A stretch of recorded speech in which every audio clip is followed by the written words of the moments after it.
The fourth and final NFC East opponent preview of the Bears Talk Underground is brought to you by SeatGeek.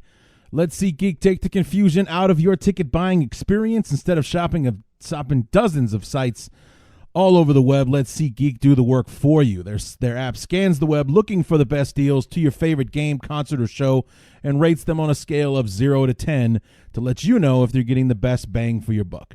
Use promo code ACAA at checkout to receive $20 off your first purchase. That's ACAA for $20 off your first purchase. So what are you waiting for? SeatGeek. Life's an event. We have the tickets. Our fourth and final NFC East opponent preview is also brought to you by MyBookie. Whether you like MLB, MMA, golf, or anything else, MyBookie is the place to bet. The ladies in Team USA are down in the semis in the World Cup, so it looks like they might be claiming another crown, so you might want to get in on the action while you still can. You want to go to MyBookie. Mobile site is so easy to use, allows you to make bets from anywhere, and now is the perfect time to replenish your bank account after your vacation to make sure that you've got plenty of bankroll come football season. MyBookie wants you to have as much fun as possible this summer, and what's more fun than winning money while watching sports? Just visit mybookie.ag today to get started, then try your luck at outsmarting the odds makers. But wait. If you deposit with promo code BEARS100, MyBookie will give you a 50% deposit bonus. That's 50% promo code BEARS100. At MyBookie, you play, you win, you get paid. My guest today is Joe Rodriguez from one of our very own. He's a new podcast to the network. Cowboys Huddle is the name of the show, and he's going to be our guest helping us preview the 2019 Dallas Cowboys. Talk about what a crazy year that was. Start with a 3-5 start, a 7-1 finish to finish 10-6, make the playoffs, win the NFC East, and move into the wild card round where they actually won a playoff game against the Seattle Seahawks before falling to the Rams. So lots to talk about there, and everything that's going on in between, including where's the Cowboys fan base on Jason Garrett at the moment. I know he just won you a division championship, but this is the kind of guy that most Cowboy fans, I think, have had one foot out the door for a while, and he just, for one reason or another, seems to keep sticking around. So I asked Joe about that and everything else in between. So let's go ahead and get to the show, part 4 of our NFC East preview, wrapping up the division.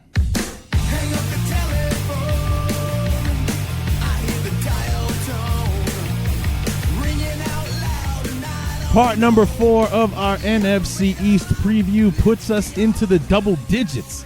It's number 10 out of 14, which means after this show, we've got 4 left, and they are the NFC North, wrapping things up with our beloved Chicago Bears and getting ready for the preseason and training camp and the regular season of 2019. What's going on, everybody?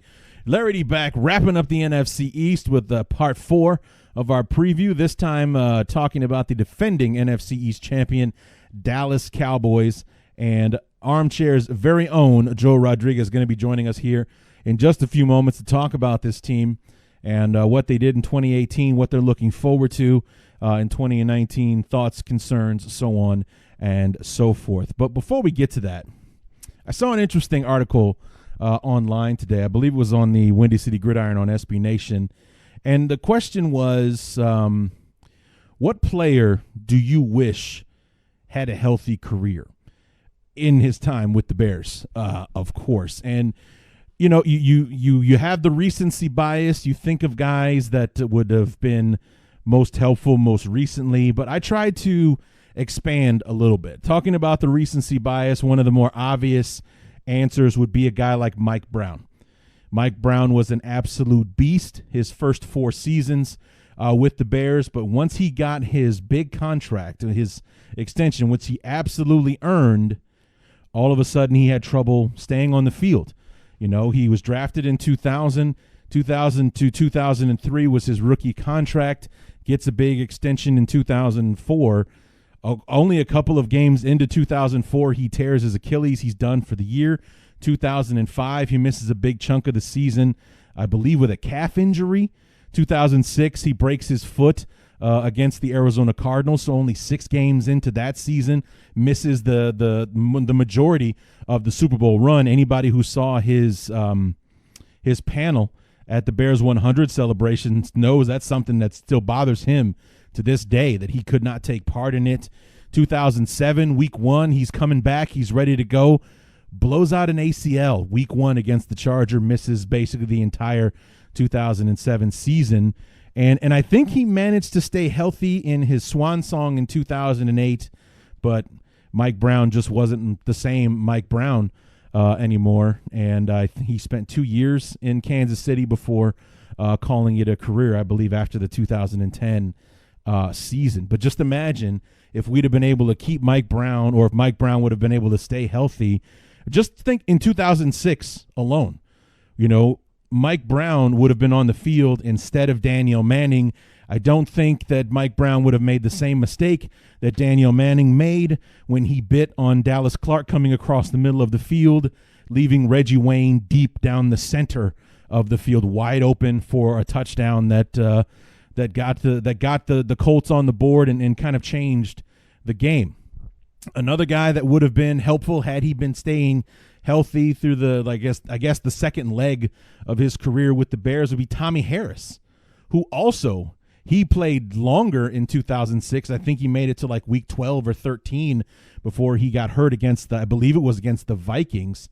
But Tommy Harris missed the entire playoff run, missed the Super Bowl. You put Tommy Harris, who was the best defensive tackle in football in 2006, put him in there. You got Mike Brown in there. You've got a completely different defense. Who knows how Super Bowl 41 plays out with those two monsters on the field? And then, of course, Tommy Harris, Tommy Harris was a beast. He was one of my absolute favorite players when he was in a Bear uniform. Signed a new contract, I think, before the 2008 season, and he played through injuries. So even though he was playing, he wasn't always completely healthy. And then injuries really started to plague him towards the end of his time with the Bears. I think he played a year or two in San Diego before finally wrapping it up.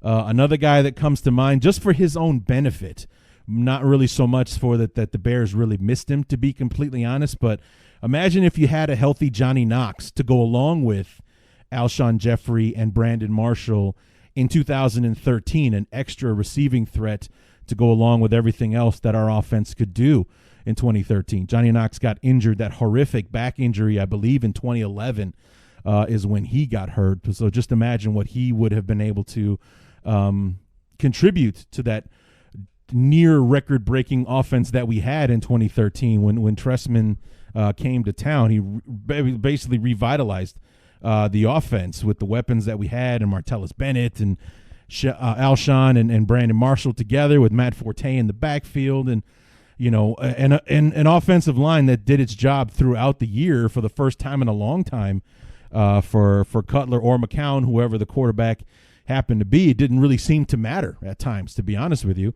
As long as we kept the quarterback upright, he was going to be able to find those receivers. Imagine if Johnny Knox was one of them. So he had I think he only ended up playing like 3 years. I know we drafted him in 2009, the back injury in 2011, so he really didn't even get to finish out his rookie contract before basically injuries knocked him out of football. And then I have 2 more names on the list, one of which, something that we talked about before when I had Eric Lambert on the show. We were talking about the top 100 players. We had a discussion about Jim McMahon versus Jay Cutler and what would have happened if Cutler was on the 85 team, and would it have been any different if McMahon was on the Cutler era teams? What if Jim McMahon was just healthy? Because that was one of the beefs that those guys had. If you go back and you watch the 30 for 30, the defensive players always comment about when the question came up, why didn't you guys win more than one Super Bowl? They put it on the quarterback. The quarterback couldn't stay healthy, and the backups weren't as good as the quarterback was. I've had a book for years. It was a Steve McMichael book. He talked about how there was a lot of infighting amongst the team about McMahon not staying healthy and not able to stay out there, and it's killing our offense and so on and so forth. Imagine if McMahon hadn't gotten hurt in '86 and was able to stay healthy. I mean, because he even missed like 4 or 5 games in 1985, but in 86, imagine if he stays healthy, the Tim Harris thing doesn't happen, and everything else. And if, you know, these little injuries that kept knocking him out of the lineup, or the shoulder thing in 86, maybe we repeat as champion if it's McMahon that's playing quarterback in the playoffs instead of Flutie and Tomczak and everything. So imagine what a healthy Jim McMahon throughout his career in Chicago would have been able to do in the 80s after the 85 season. How many Super Bowls would we have won if would we have won any after 85? I know our odds would have been that much better. And then I kind of dug deep and went a little old school with my last one, and that would be Gale Sayers. Gale Sayers only played, I think, 5 or 6 years in the league. I think he still holds the record for the youngest inductee into the Pro Football Hall of Fame, because the impact that he made in his short NFL career was so large that he was a first ballot Hall of Famer. I think he was only like 31 when he got inducted into the Pro Football Hall of Fame. Of course, suffered a knee injury. I think he suffered a couple, actually. And this was back in the late 60s when surgery was basically barbaric. It was a miracle to come back within a year, which is exactly what Gale Sayers did. Imagine the career that he would have had if he could have played for 10 years, 12 years, instead of just 5 or 6 in a Bear uniform. He might not be as bitter as he ended up being before, unfortunately, dementia kind of took over Gale Sayers. He was very... I remember ranting about Gale Sayers because he wouldn't... People asked him, I think he was on Chicago radio back several years ago, and they were when Devin Hester was the hottest thing going, and asking Gale Sayers, if Devin Hester was better than him, and he said no. You know, you don't have to tell the truth. You could just give the young guy his due and or anything. Just give the guy the pat on the back that he deserves. And everything, but him being adamant that he just seemed bitter to me. That's how he always kind of came off when it came to talking about comparisons and who's the best and all that kind of stuff. He always kind of seemed bitter that he didn't have the chance to play out his career. The injuries kind of ended his career for him, and I wonder what he would have been like personally and professionally, how that all would have shaken out for him. Maybe he wouldn't have come off quite the same way had he been able to walk away from the game on his own terms, as opposed to having his injuries dictate that for him. So anyway, I just thought it was interesting. Those are the 5 that came to mind when I was thinking about it earlier today. So I thought that I would share that with you guys before we got to our interview with Joe. So we're going to go ahead and get started here with Mr. Joe Rodriguez from the Armchair Media Network podcast Cowboys Huddle. Like I said, we covered a lot talking about the 2018 and into the 2019 Cowboys, the projection, how crazy the NFC East can be sometimes, and who he thinks might be a threat to the Cowboys in taking the division, because as we've learned from our last 2 guests in Washington and Philadelphia, it has been a long time since the NFC East has had a repeat champion in the division. We were reminded by Brandon Lee Gouton last week, or earlier this week, I should say, that it's been since 2004 when the Eagles did it in 03 and 04 that they've had a repeat champion in the NFC East, and he is fully aware of that and how it might affect the way that 2019 turns out and how much he wants his team to break that streak. So I'm going to go ahead and step aside and bring on our new guest, Joe Rodriguez from Cowboys Huddle, to help us preview the 2019 Dallas Cowboys.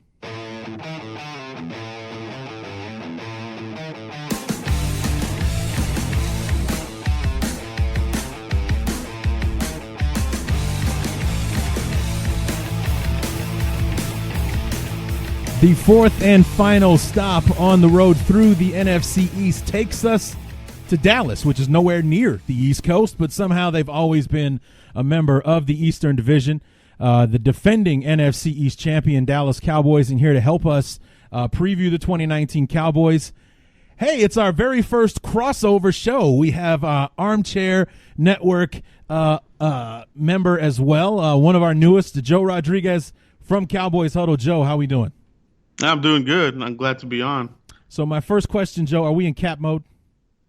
We are in cap mode. We are in cap Always. mode. Check out talk Cowboys football. There you go. So check out his podcast. You find out what that's talking about. So I just thought I'd throw that in there because I have checked out an episode or two. So, so you are new not only to Armchair, but you're new to the Bears Talk Underground community of guests. And one question that we like to ask all of our new friends is, or three questions, I guess. Number one, where are you from? Number two, where are you now? And number three, do you have a favorite moment as a fan of the Dallas Cowboys? Okay. Yeah, man, pretty cool segment there. So where I'm from, or I'm south of Houston, Texas. So I don't live in the DFW area, and I've lived here forever. So this is where I'm at. Okay. Grew up Cowboys fan. Parents, well, my father, he raised me a Cowboys fan. So that's just how it's been. Just die hard the whole way, and that kind of thing. My favorite Cowboys moment growing up, I'm of the era of the '90s Cowboys. So sure. And my father was from the '60s and '70s, so passed it on. So my favorite moment obviously was that Super Bowl, 52-17 shellacking of the Buffalo Bills. Lots of turnovers, lots of touchdowns, and hopefully we can relive that moment sometime soon because it's been a while. Yeah, that was a while ago. I mean, that was the first of three.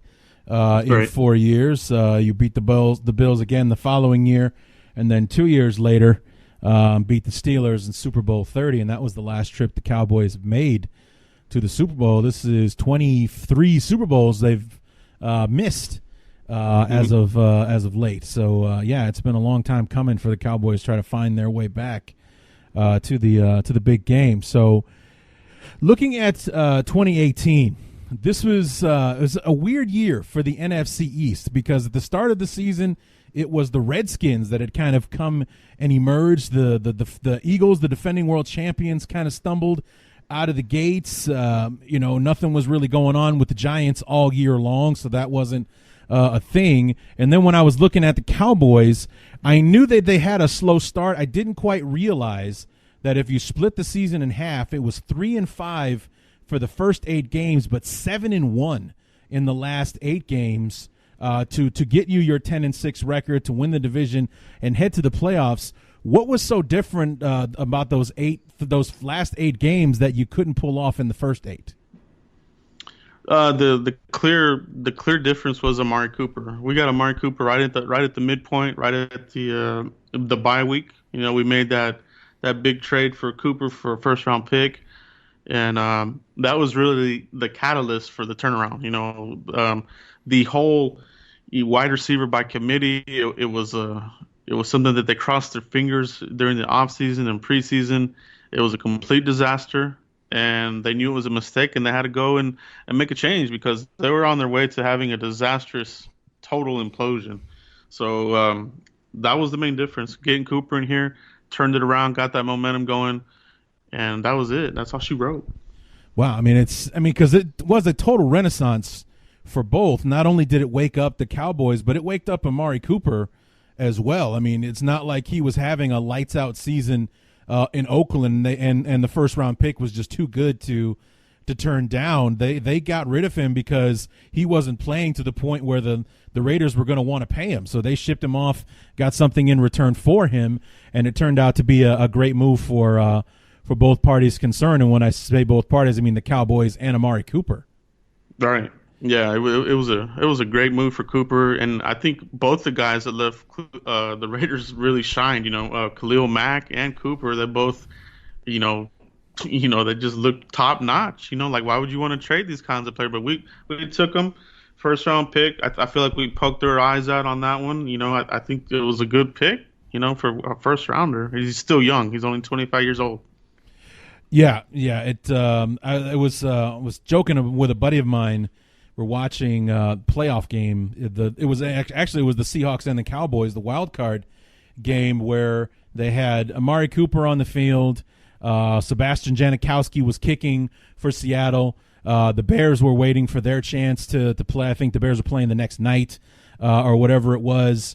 And I was joking with my buddy. I was like, Jesus, did everyone the Raiders get rid of make the playoffs this year. Because Khalil Mack's going with the Bears, the Cooper's there with the Cowboys, Janikowski's there with the Seahawks. It's like, is there anybody who didn't make it to greener pastures in 2018 without an Oakland Raider uniform on their back? It was just weird to see all these ex-Raiders playing on playoff teams having so recently left the squad. So, yeah. Amazing. Yeah, it was pretty crazy how it all happened. So we'll see if Gruden and Mayock can get that thing turned around. We play the Raiders this year, but we do it in London. Even though we're the road team, I was kind of looking forward to seeing what Khalil Mack in Oakland again would look like, but we're never going to get to see that because the next time Khalil Mack plays the Raiders on the road, it'll be in Vegas, not Oakland. So I guess we'll never get to know. But looking ahead to the 2019, actually real quick, in that playoff game, first of all, let me apologize on behalf of the Bears,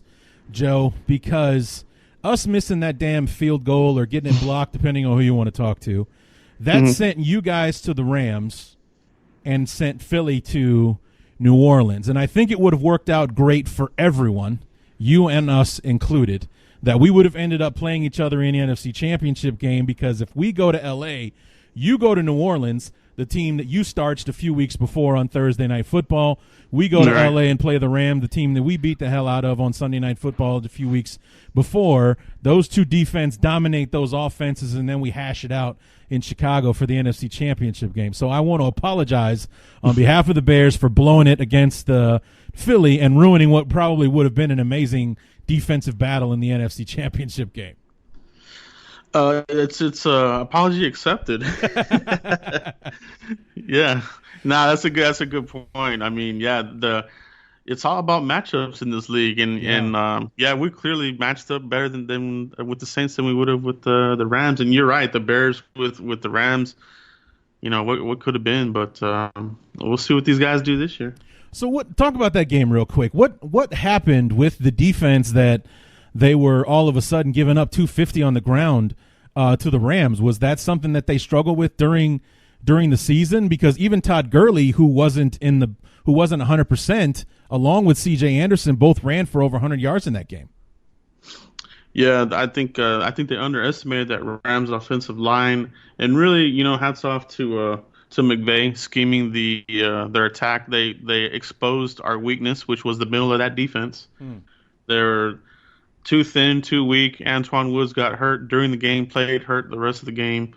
And that's kind of why they went out and got Tristan Hill here in the draft. So they saw the weakness, and they're trying to address it in the draft, and hopefully it'll pay off for us, because outside of the middle of that defense, you have good players in every position. So I feel good about us going into 2019 in that regard. Yeah, I mean, it was a stout defense, and like I said, much like we were the ones that exposed the Rams for the most part, you were the ones that exposed the Saints, and it was your defense that just took charge and shut them down. It was almost like mirror images, your win over the Saints and our win over the Rams, the two best, light up the scoreboard offenses being completely shut down by these overpowering defenses. And unfortunately, the postseason did not work out to where we could have a return engagement with those two teams to flex our muscles defensively once again. So, that was unfortunate, because I really thought that it was going to be the Bears and the Cowboys. When I saw how the matchups lined up, it would be the Bears and the Cowboys in Soldier Field, late January, all that kind of stuff. I was excited about it, and unfortunately, it never happened. So we look ahead to 2019, and going into 2019, I know you guys were a playoff team, so obviously Jason Garrett's job is safe. What is the overall feeling about Jason Garrett by the fan base, if you will? Like, how do you feel about him personally? I mean, because there was at some point where maybe he'd worn out his welcome and maybe you guys want to move on, but he's still the head coach. He got you guys in the playoffs. You won a division crown. So where's that all at right now? Like, I know he's definitely going to be the head coach this year and everything, but what's the consensus on Garrett these days? Yeah, the consensus on him for this season is that he's automatically on the hot seat. We've had him here for, he's been part of the Cowboys organization going back to Wade Phillips, offensive coordinator, interim coach, head coach. So he's been here for quite a long time. The one good thing that we do like about Garrett is the program. It's a They're still, a run first oriented offense. You want to get that big, powerful, athletic offensive line going. He's done that. That offensive line is pretty good. It's not elite. I think the Cowboys, uh, they get too much of the elite. They haven't been elite for, I think the last time they were elite was when it might have been 2016. Definitely the year that DeMarco Murray ran all over the place in 2014. That was probably as elite as they were. Sure. But right now, they're very good, but I wouldn't say they're elite. Lyle Collins has some issues. The left guard, Travis Frederick's coming back from the syndrome. So there's a lot to be.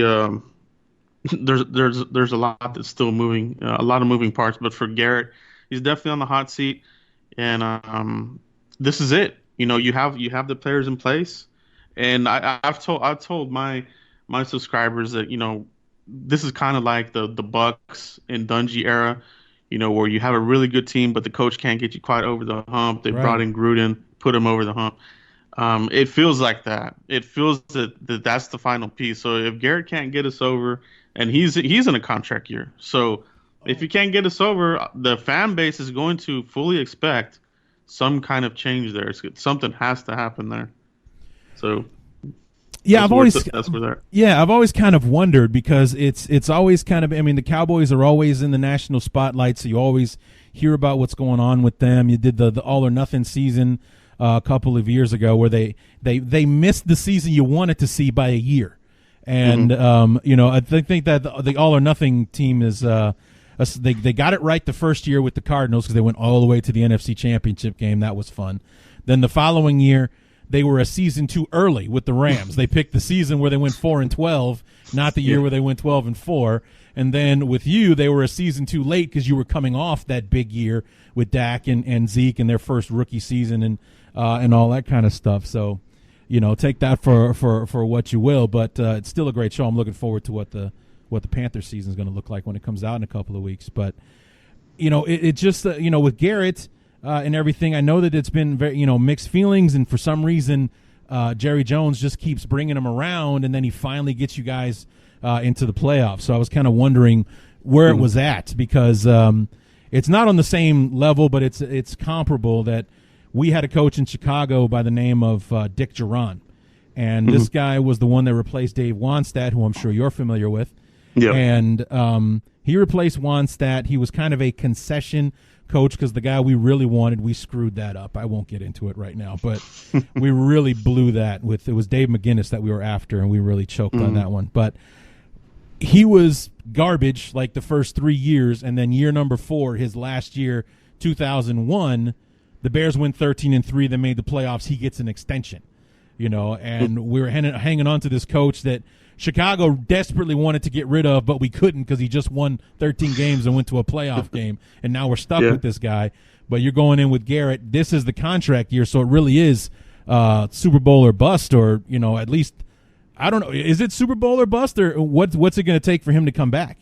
It's a funny thing, and this is really where we're going to see who is calling the shots. Is it Stephen Jones or Jerry Jones?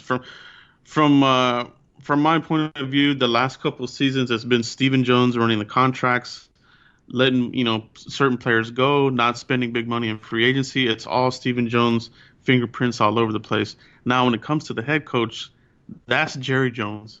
So this contract year, if we don't make the playoffs and they re-sign him, this is still Jerry Jones.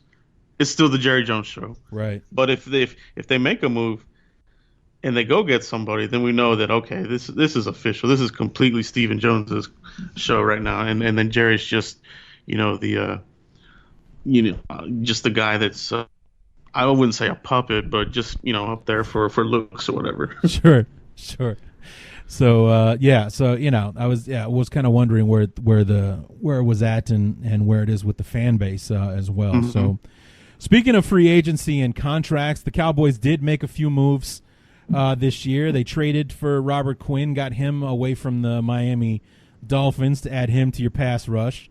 You signed Randall Cobb away from the Packers. I want to thank you for doing that, so we don't have to deal with him twice a year anymore. So that was awesome, and we still got to play him this year, but just once.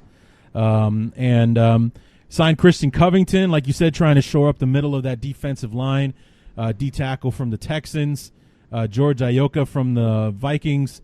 And then good old Jason Witten, who stunk it up on Monday Night Football, decides that it would be easier to play football than it would be to face the world on Monday Night Football again, comes out of retirement and throws himself back in the mix at tight end for you guys.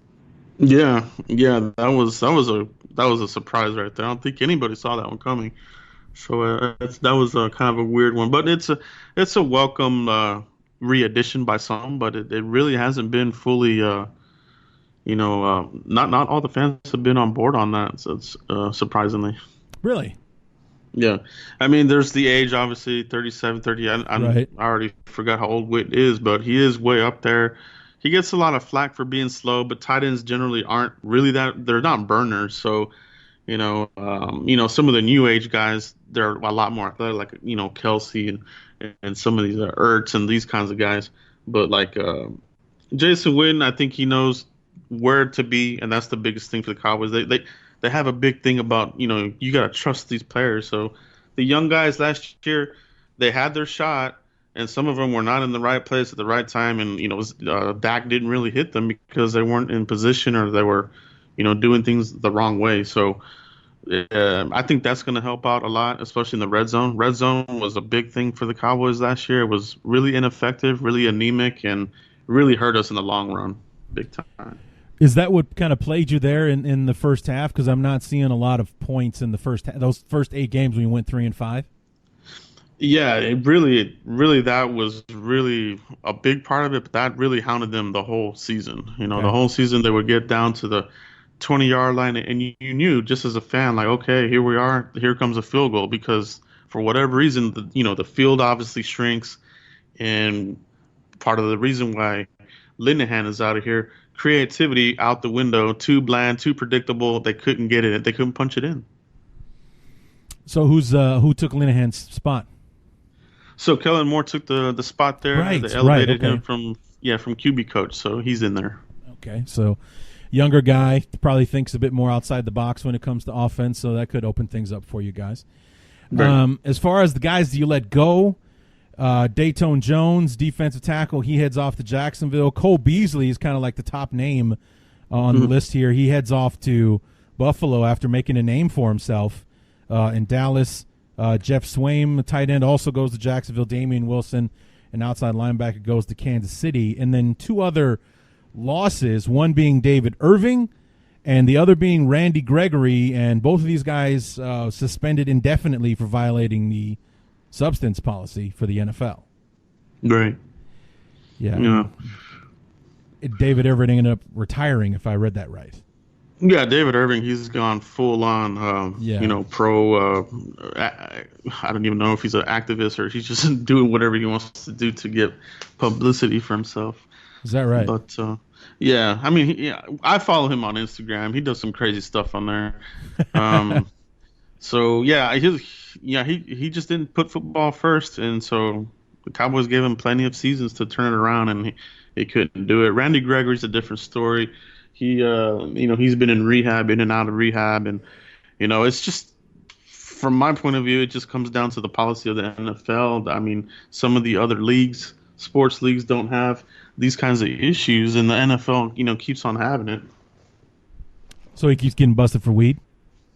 Yeah, it keeps on, whether it's a missed test, and as you know, if you miss a test, they count it as a failure. So right. It's a whole mixed bag of that kind of stuff. But it's really, that's the primary thing for Gregory. And yeah, so he's suspended indefinitely until otherwise. So fans are hoping that Goodell will, let him play, half a year or something. I'm not holding my breath. I think Goodell really doesn't like the Cowboys. So it's wishful thinking, but maybe we'll get something out of him. Well, Jerry Jones did try to get Goodell fired after the whole Zeke thing with the suspension. That didn't help. Yeah, it didn't help. Try to do a little coup there. It didn't work. Yeah, so I doubt that Jerry Jones is on Goodell's Christmas card list. So, but talk about Cole Beasley. I mean, this is a guy that he was one of Dak's best friends as far as being a guy that was a constant target for him. He's headed off to Buffalo, and I know you signed Randall Cobb, so you pretty much have replaced Cole Beasley with an older version of him. But talk about what losing Cole Beasley is going to do for the offense. I think losing Cole Beasley is one of those things where it's a addition, via subtraction. So Really? with Cole Beasley, he was a primary. He's a slot player, and for Buffalo, he'll be a slot player. You can't put him on the outside. He can't beat press coverage. He can't get down there. He'll try. They'll try to put him out there, but it's not going to work, especially up there in the cold. I don't know what he's thinking. Randall Cobb, on the other hand, this I think is a magnificent addition. He can play in the slot. You can play him on the outside. He's got speed. The thing with him are the hamstrings. Cobb has those thick legs and, tends to have soft tissue issues. So if he can stay healthy, that's going to be a big boon for us.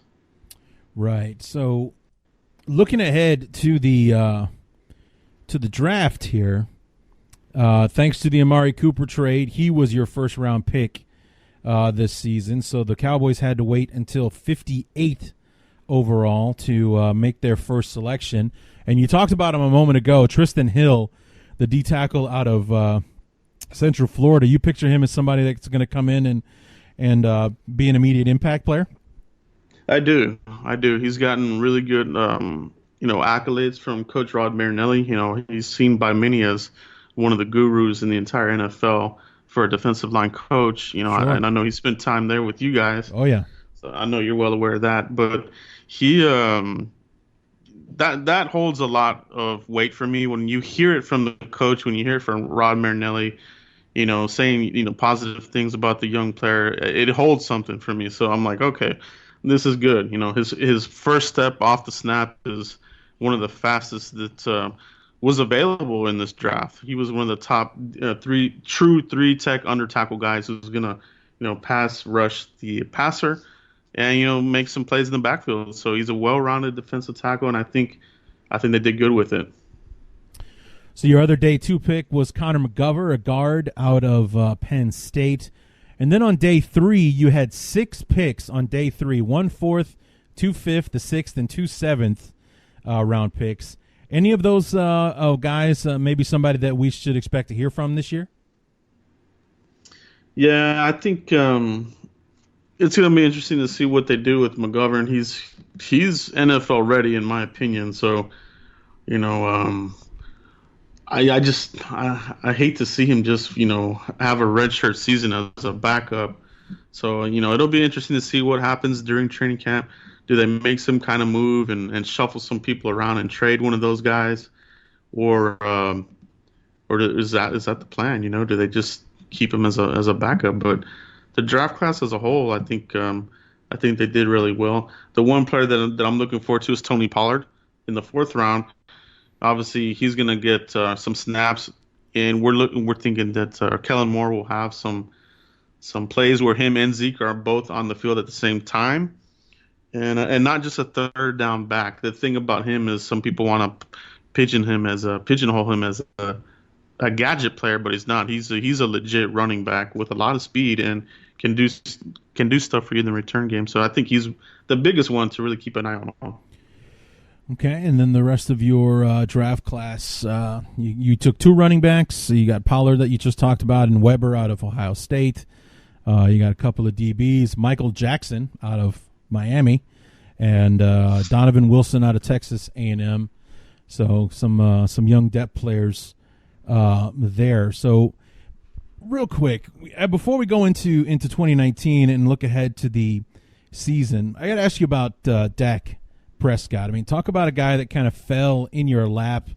You're falling over yourselves. Jerry Jones is trying to get himself in position to take Paxton Lynch. He's upset when he can't pull it off, and Denver makes the deal and drafts him instead. You miss out on Counter Cook, and you kind of had to settle for Dak Prescott. And thanks to the back injury from Tony Romo in the preseason, you enter the 2016 season with Prescott as your starting quarterback, and it really couldn't have worked out any better than it has. So I know that there's kind of like this hero worship a bit for Dak Prescott. I mean, why wouldn't there be?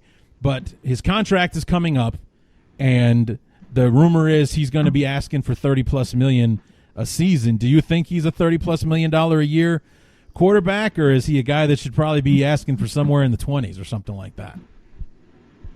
It's one of those. It's just what the market value is right now, and I Right. think that's the biggest grumble that fans have is that, well, he hasn't won the Super Bowl, or we haven't gotten to the NFC Championship and that kind of thing. But it's that you have to look at the whole picture and what has happened along the way. You got and not for excuses or whatever, but Zeke missed a lot of that 2017 season with the whole lawsuits and all that kind of thing. But you know, he has two NFC East win championships under his belt. His passer rating is really good for a young player. His stats are better than Carson Wentz, and Wentz, has he just landed a big contract. So, Yeah. and some of these other players, Kirk Cousins and these types of guys, I mean, they're just bus drivers. They're not going to win anything with those guys, in my opinion. So, and then you got these other contracts that are coming up. You got Pat Mahomes. He's going to get something. Your boy Trubisky, he's looking good. He's going to have a big contract. So these younger quarterbacks, they're driving the market. And I think, the $30 million range, I think is totally feasible. They've talked about 34 million. I know his agent wanted 34 million. So hopefully they come into a midpoint, somewhere between 30 and 32, I'm guessing. So do you think this is something that can be shored up by training camp? Do you think it could be something that could be a distraction for the team if it carries off? Or do you imagine that maybe Jerry Jones and company would be like, you know what, if we can't get it done by training camp, let's shut it down and revisit at the end of the season? You figure they might do something like that? Or what does the past tell you on something like that? Yeah, it's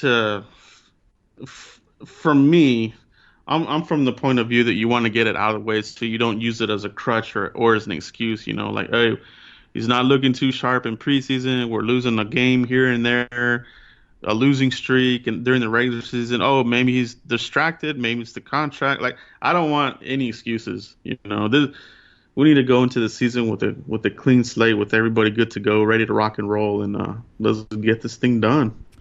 Do you think they'll be able to afford Zeke when his time comes? Because they're in the same draft class. So, I mean, I know Zeke has a fifth-year option, so he's got an extra year for the Cowboys to worry about. But if you give if you give Dak $30+ million, I know running backs don't make $30 million, but do you think they'd be able to afford to keep them both? That is the the $100 million question, I guess you could say, or Sure. 10,000, whatever you want to call it. But it's that one there is going to be interesting because they still do have time there. They have the fifth year, but then at that point, do you start to get a player who will sit out, will pull a Le'Veon Bell because he's obviously, for me, he's the best running back in the league, and that's just not because he's a Cowboy. I really do legitimately think he's the best in the league, and then Saquon, I think, is probably your number two. But the Cowboys, they drafted him 4 overall in the 2016 draft. You would hate to develop him and just let him walk away, and he'll still have youth to him. So that one there's going to be a tricky situation there. Can they afford him? I think they will, but then it might give you issues in signing some of your other players. You got your cornerback class that was all drafted at the same time with Cheeto, Xavier Woods, and Jordan Lewis. So that's going to be a big thing. Jalen Smith at linebacker, he's coming up after next year. So there's a lot of big contracts coming up. So they got to play it. They got to play it right. Yeah, the Bears are in similar situation. You mentioned Trubisky. This is only year 3, so we still have 2 years under contract with him. But Eddie Jackson's got a contract year coming up. Tariq Cohen's got a contract year coming up. It's going to be interesting to see what the Bears do, what decisions they make, who they keep, who they have to let go, and like that. I mean, and we were talking about Dak getting $30 million, and what is Zeke going to get when also the big signing that the Cowboys did make over the offseason was giving DeMarcus Lawrence the extension for $20+ million a season, to remain on the team. So you already got some big contracts, you got some big ones coming, and we do have a salary cap. It's not like the Wild West back in the 90s when the Cowboys just opened up the checkbook because they could afford it. There's a salary cap that everyone has to abide by. So unfortunately, you can't just throw open the checkbook and pay everybody. That's probably like the one. It's fair and it's unfair at the same time because you want to keep your team together, but the salary cap only allows you to do so much. Oh yeah, definitely. That's and that's just what the NFL does, to create that parity. They love to say that parity word. So, that's what they're getting. That's what happens. Yeah. So I mean, it makes things interesting, especially for teams in the NFC, because it's just a running carousel in the NFC. And actually, was my next question was, how confident are the Cowboys that they can repeat? And the reason I bring that up is that my last two NFC East guests have both reminded me that there has not been a repeat champion in the division since the Eagles won in 2003 and 2004. 2005 season and beyond, there's been a different champion every single year. That's right. Yeah, that is dead on with that analysis there. That's something that has been in the back of my mind too. So if they're going to do something, and if it's Super Bowl or bust, they got to break that. They got to break that chain and make it happen. And it's a tough division, the NFC East. It's really, I really feel it's going to be between the Eagles, Giants, and Cowboys. I'm really not threatened by the Redskins and this organization they're running over there. But we'll see. We'll see what happens. So what are some of the top storylines going into 2019? Do you think that the Dak Prescott contract thing will be something that lingers? I mean, what else are we looking at in 2019 that we should keep an eye on as far as, watching the Cowboys going into the season? It definitely is going to be Jason Garrett. If they go on a skid, if they go on a bad skid, what happens? Do they fire him? Do they supplant him and put Chris Richard in there? There's a lot of fans that really like Chris Richard, that even if at the end of the season we don't make the playoffs, there's a lot of fans that are going to be pro Chris Richard to take over this team. He could be, that type of catalyst that could put you over. He's a really motivational type of coach. Every time you hear him talk, it's like you're listening to a motivational speech, and you just feel real pumped about what he's saying, and that's from a fan. I could just imagine how the players feel. So that's going to be a big one there. The Kellen Moore at the offensive coordinator is a really, really big one, because really you're talking everything's on paper right now. Like, well, fresh ideas, the young mind. He's one of these supposed geniuses. He can spread the field and this and that. Well, that's fine and dandy, but you got to see it. You got to see it. And if things go south, this fan base is gonna turn real quick on these guys. I can tell you that. Yeah, I mean, it is one of the more passionate fan bases out there. So I mean, there's no arguing that. What can we look for on the defensive side? Are there any position battles or anything like that going on the defensive side we should be aware of? The defensive side, the big question mark is going to be Byron Jones. Obviously, they moved him from safety to corner last year, had a really good season at cornerback. That's really where they should have played him out the gate instead of safety. But he's coming off of hip surgery. And as you know, you got to have those hips to make those turns up the field if you're cornerback. And that's going to be a big one. How does he look? Did he lose a step? Is he too stiff? That's a big one for me. And if that's the case, the next question is who takes over there. So there's some capable players, but you start to get thin after a while. And how the league is. You sustain injuries along the way, and it's all about handling those injuries. Yeah, depth becomes very important. I mean, especially for teams like ours, who went on playoff runs last year, who's the starting 22 is pretty well established. It's more about adding depth to the roster, guys that you can rely on in the event that one of your main starters goes down. So that's one of the main focuses that the Bears had coming into 2019 was we had to replace Amos and Bryce Callahan. They left in free agency, so replacing them was priority one, but Priority 1A was establishing depth behind the guys that are going to be expected to play in the 16 games this year. Oh, yeah. Yeah, that's always a priority, no doubt. So looking at the schedule, stop me if you've heard this before, but week 1 you play the Giants. So, I mean, it's only 38 years in a row that you guys are starting off the year with the Giants. I think last year was the first year in how many seasons that you didn't play in week 1? You played in week 2, but you didn't play them week 1 last year. You played against the Panthers to start last year, but it's like every single year, and it's almost always on Sunday Night Football that you play the New York Giants week 1. So that's how you start the year. At Washington week 2, home for the Dolphins week 3, and then a rematch in New Orleans this time on Sunday Night Football with the Saints. So early on, a big test for the Cowboys. They're on the road in one of the more evil places to play a game these days. That's right, man. The Superdome, as old as it is, it's still one of those iconic places now for many reasons, obviously. And that's going to be a tough one. I think that'll be a good litmus test depending on where they're at, after the first 3 games. And I expect the Saints to be there as well. So that's going to be a good one. Tough schedule, but that's what happens when you win the division. You get that number 1 schedule.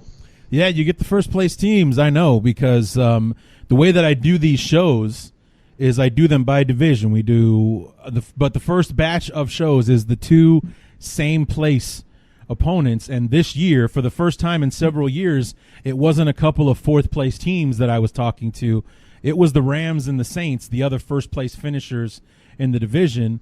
And we played the NFC East, so we're playing the Cowboys regardless. But it's a much different conversation talking about contenders and the 2 teams from the NFC Championship game and all that stuff, as opposed to 2 teams that are rebuilding or coming off a 3-13 schedule and things like that. So those were very different conversations for me this year, talking to first place teams as opposed to last year talking to a bunch of 4th place teams. And what went wrong? How did things go sideways? Why did you guys lose 11 games? That kind of thing, as opposed to talking to the team that lost the NFC Championship game and the team that lost the Super Bowl, because that's where those teams ended up playing last season. So the first place schedule is always daunting when you end up getting it. So week 5, you got the Packers in town, and then you're at the New York Jets, home for the Eagles on Sunday Night Football before the bye week.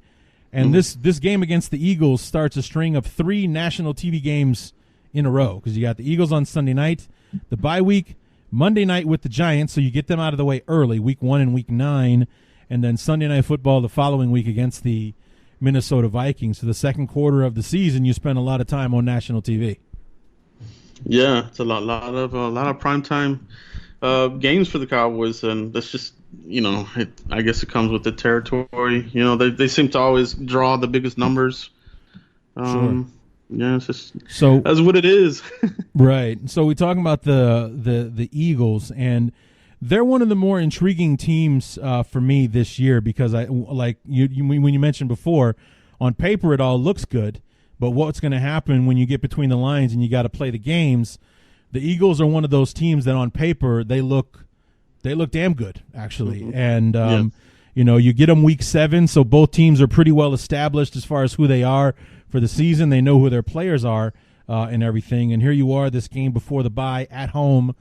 You swept the Eagles last year, so you had the win in early on in the second half of the season, and then that crazy tip drill touchdown to Amari Cooper in overtime last year. And this is the first game where the Eagles are able to try to get some kind of redemption in the scene of the crime, if you will, back in Dallas again, where that crazy play took place, and Amari Cooper kind of stole a victory there in overtime in that game.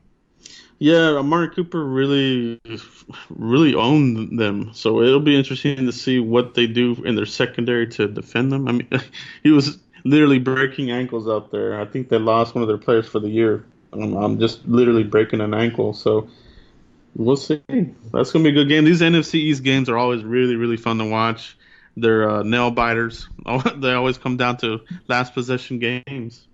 Well, yeah, like that Week 17 game last year against the Giants, that crazy touchdown pass that Dak Prescott threw back of the end zone initially. Now he caught it, but he didn't get both feet in, and then they go back and they review it, and he got the 1 knee equals 2 feet thing in the back of the end zone for what ended up being the game-winning score. And it certainly changed some things, because that gave the Cowboys a 10-6 record. They win the division, and the Eagles get the wild card. And and everything. So that was a big play and a much more competitive game than you probably were expecting out of the Giants team at that point in the season.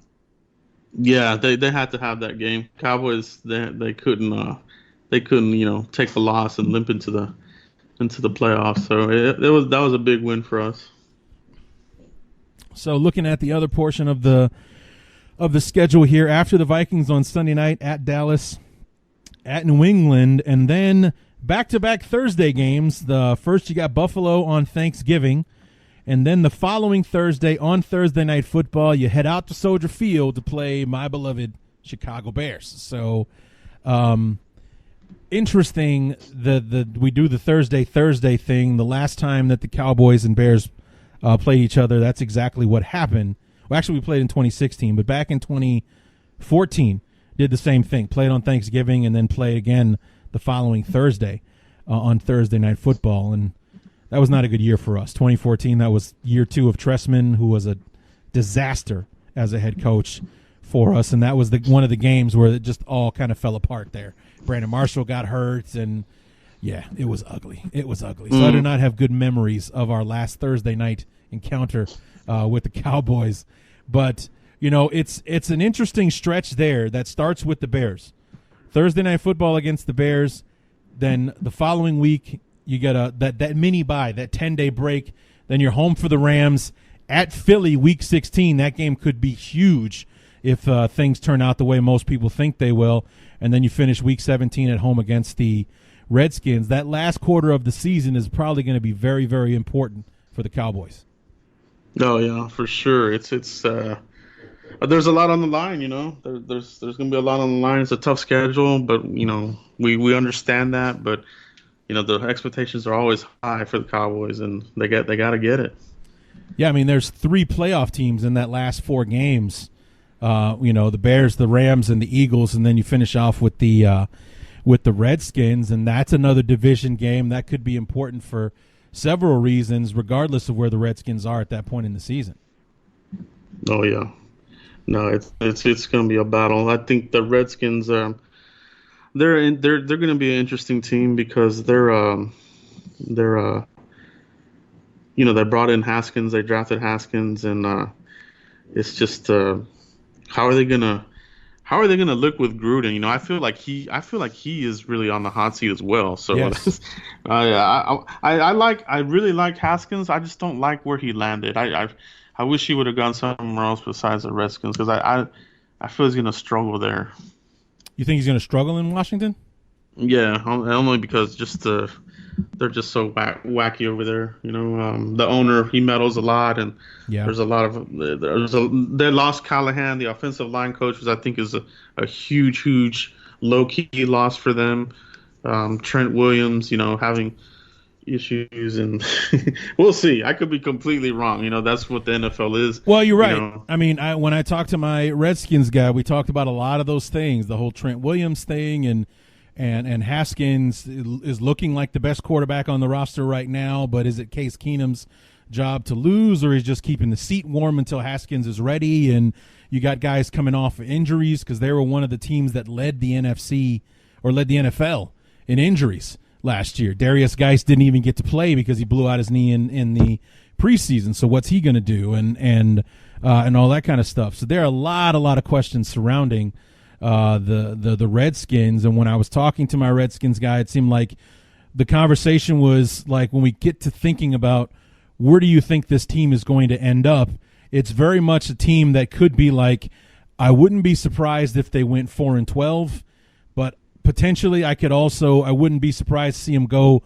11-5, just because that's how, whacked out A, the NFL can be, but B, just if it works, they can be really good.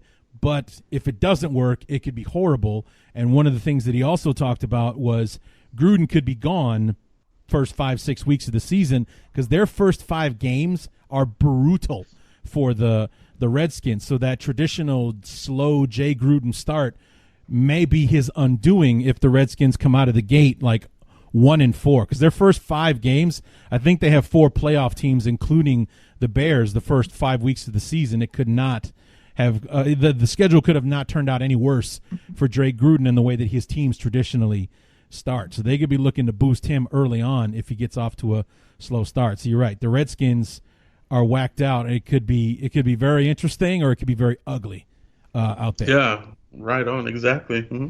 So, and then you have the Giants. And the thing that I enjoyed talking about the Giants was the quarterback situation for them.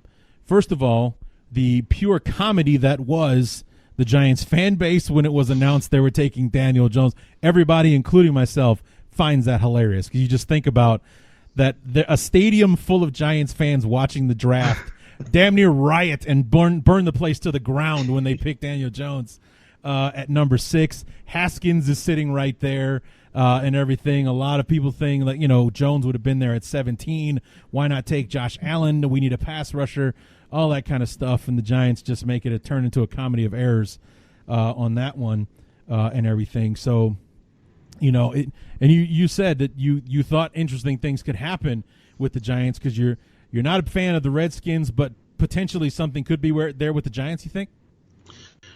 Yeah, the Giants, I feel like they're always going to be in it as long as you have a good player on offense. And I think they have an elite player in Saquon Barkley. So I think if they're going to build, I think they're building it around him and not the quarterback right now. So if they can have a bus driver, which I think that's the situation that they're in right now.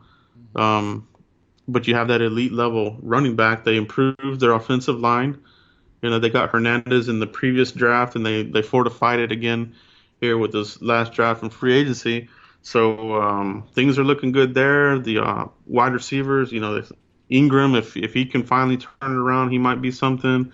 Sterling Shepard's still reliable. They got rid of the distraction, which is Odell Beckham, which is really, I think, is a big part of it. I think there's something to that. I asked him about that. Yeah, some of those divas are the big distraction, whether it's a T.O., Odell, Chad John, whatever. I think it becomes an issue, Yeah, well, I mean, that was something that I did talk to my Giants guy about. I asked him, could the Odell situation be addition by subtraction? Because granted, he is an elite level receiver when he's focused and playing and healthy because he's had some injury problems. He's one of the best, and obviously he's got some of the best hands ever.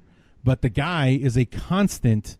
The guy, he was tailor-made for New York because it's all about the spotlight in New York. This is a guy that was having marriage proposals with the kicking nets. You remember when he was doing that crazy nonsense on the sidelines and all that kind of stuff? So, I mean, I loved it. I loved all that. Yeah, of course, because you're watching somebody from one of your rivals act like a jackass on national TV and know that that's got to be a huge distraction for them. It's like even the most liberal of people, as far as like let the guy be himself, has got to be thinking, what the hell are you doing, man?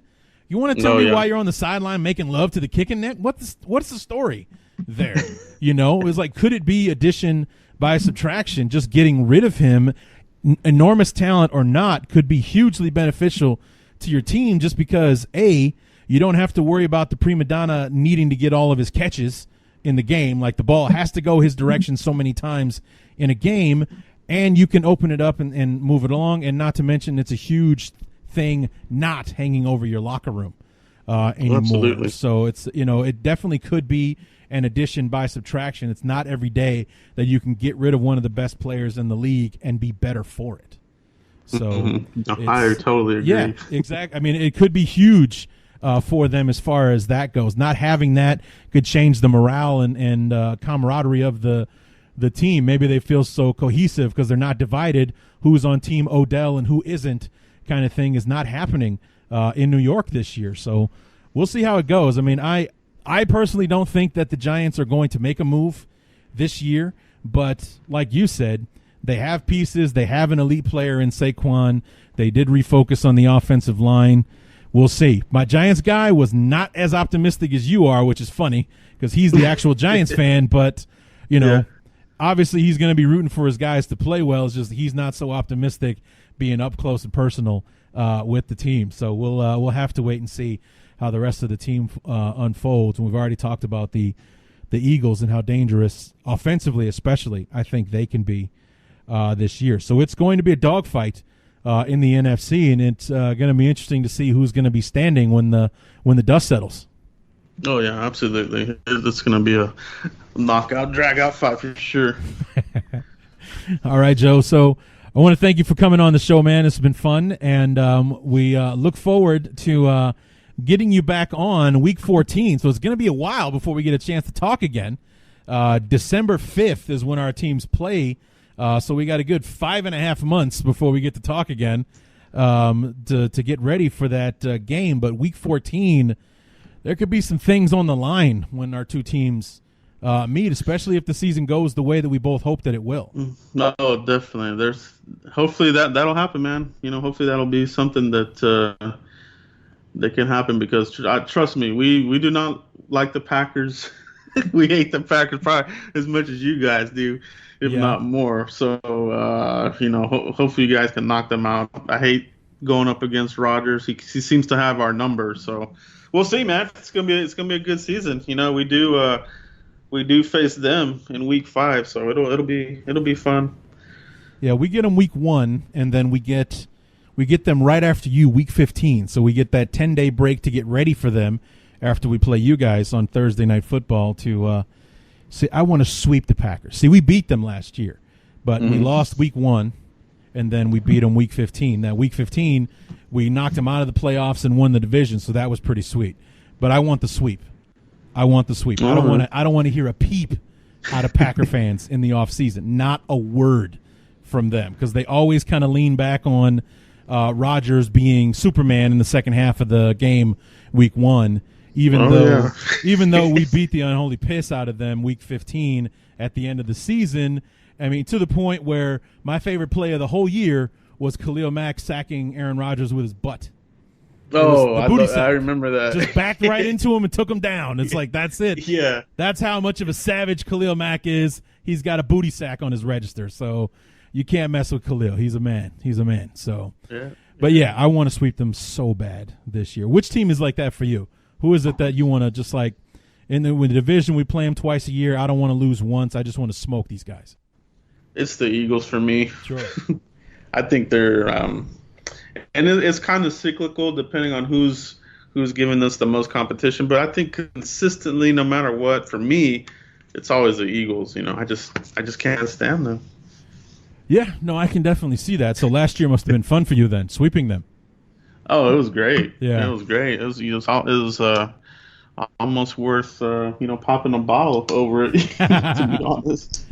Yeah, Week 1 and Week 15 this year for the Bears and the Packers. We're the kickoff game this year on Thursday Night Football in Chicago. So we gotta win that game, man. We gotta win it. So. Yeah, that 100 years thing. Yeah, that's huge. I think that's what it's about, right? That's a great way to start the season, I think. Yeah.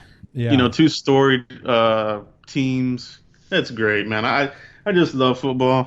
I can watch any team any day. Just love it. You know what I mean?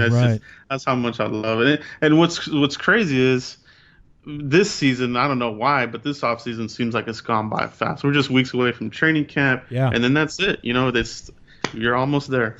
You're right, man. I got to be honest with you. As much as I cannot wait for this season to start, I'm blinking and it's disappearing. Like here I am. I started doing these opponent preview shows around Memorial Day, and here we are on the eve of July, and I'm already on my 10th episode. And after this, we move on to the NFC North. So we start talking about the division guys after this, and that's where we're gonna wrap this up. And then when I'm done with those shows, it's like maybe 10 days, and then training camp starts. So I mean, it'll be here before you know it. Before you know it, I'll be racing home after work to get home in time to watch the first preseason game against the Panthers on the 8th of Absolutely. August. Like before that, and it'll be here. And then, we can start playing some real football and get down to it and find out who's going to be the last man standing in 2019. So I'm excited about this year. I see that you're excited as well. We got division championships to defend this year, and then see if we can build on what we did a year ago. So it's going to be an exciting season. And, again, look forward to talking to you in early December to see where we're at Week 14 as we get ready for our clash in Soldier Field. Yes, sir. Let's do it. All right. So where can we keep up with you in the meantime? You can follow our podcast, Cowboys fans, and it's Cowboys Huddle. You can find us on SoundCloud, Google Play, obviously armchair All-Americans, and that kind of thing. And also on YouTube, you can find my channel there, Cowboys Blog. That's on YouTube. So that's where you can hit me up. I'm also on Instagram and Twitter, Cowboys Blog Net. That's where you can find me. All right, Joe. Thanks so much for joining us, man. We'll talk to you again real soon. I really do appreciate you having me on, man. Peace. All right.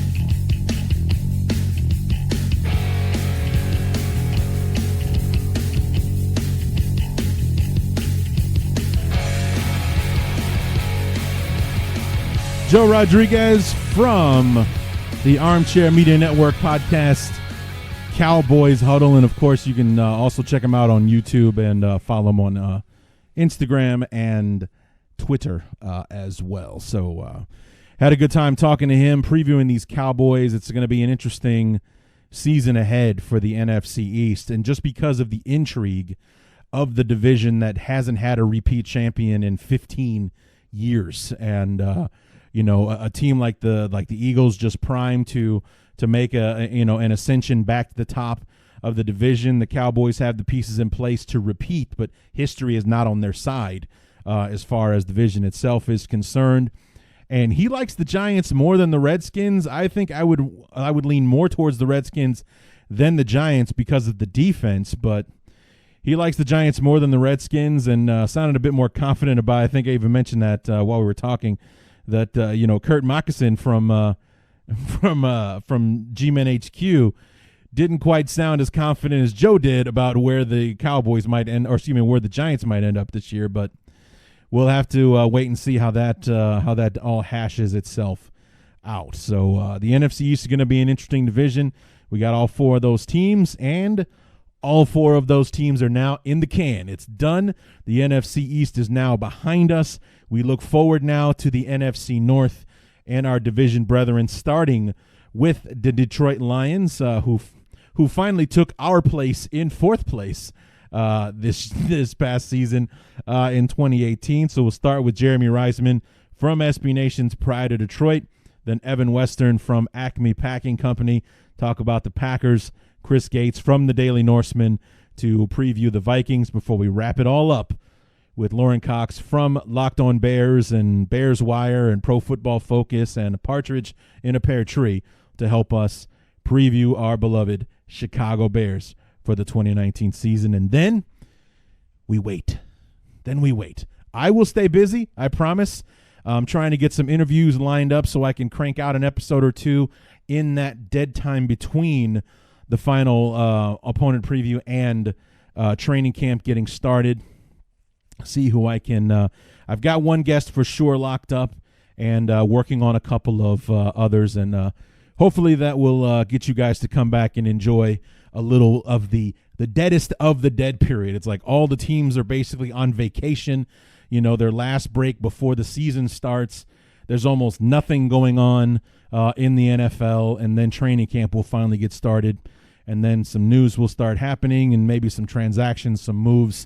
There's always a few surprise injuries in early going with training camp and in the preseason games and whatnot, and hopefully our beloved will be able to avoid that curse. So, I'm hoping that the last year and the health of the squad was the beginning of something as opposed to just an anomaly before we return to the injury hell that we were in during the Tressman and Fox era, Fox especially. So, we'll hope that bad luck does not return. But looking forward to these last four shows and talking about the division, talking about the Lions and where they improved, and they're going to be able to make a leap in year two under Patricia, or is the rest of the division just too tough?